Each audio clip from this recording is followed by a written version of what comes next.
കേരളത്തിൽ റെയിൽവേ വികസന പദ്ധതികൾക്ക് ഭൂമി ഏറ്റെടുക്കൽ വേഗത്തിൽ ആക്കണമെന്നാവശ്യപ്പെട്ട മുഖ്യമന്ത്രിക്ക് കേന്ദ്ര റെയിൽവേ മന്ത്രി അശ്വിനി വൈഷ്ണവ് കത്തെഴുതി.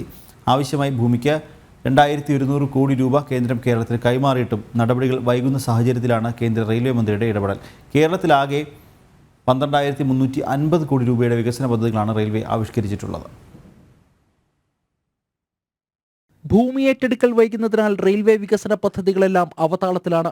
വിവിധ പദ്ധതികൾക്കായി 470 ഹെക്ടർ ഭൂമി ആവശ്യമാണെന്നിരിക്കെ ആകെ 64 ഹെക്ടർ ഭൂമി മാത്രമാണ് സംസ്ഥാനം ഏറ്റെടുത്ത് റെയിൽവേക്ക് കൈമാറിയത്. തിരുവനന്തപുരം കന്യാകുമാരി പാത, എറണാകുളം കുമ്പളം പാത, കുമ്പളം തുറവൂർ പാത, അങ്കമാലി ശബരി ലൈൻ എന്നിവയ്ക്കായി 416 ഹെക്ടർ ഭൂമിയാണ് ആവശ്യമുള്ളത്. ഈ 4 സുപ്രധാന പദ്ധതികൾക്കായി ഇതുവരെ സംസ്ഥാന സർക്കാർ ഏറ്റെടുത്ത് നൽകിയത് വെറും 24 ഹെക്ടർ ഭൂമി മാത്രമാണ്. ഭൂമി ഏറ്റെടുക്കാൻ ബന്ധപ്പെട്ട ഉദ്യോഗസ്ഥർക്ക് മുഖ്യമന്ത്രി നിർദ്ദേശം നൽകണമെന്ന് കേന്ദ്ര റെയിൽവേ മന്ത്രി അശ്വിനി വൈഷ്ണവ് നൽകിയ കത്തിൽ വ്യക്തമാക്കുന്നു. ഭൂമി ഏറ്റെടുക്കാൻ ആവശ്യമായ മുഴുവൻ തുകയും നൽകിയിട്ടും സംസ്ഥാന സർക്കാരിന്റെ ഉദാസീന മനോഭാവം കേരളത്തിന്റെ റെയിൽവേ വികസനത്തിന് തുരങ്കം വെക്കുകയാണ്.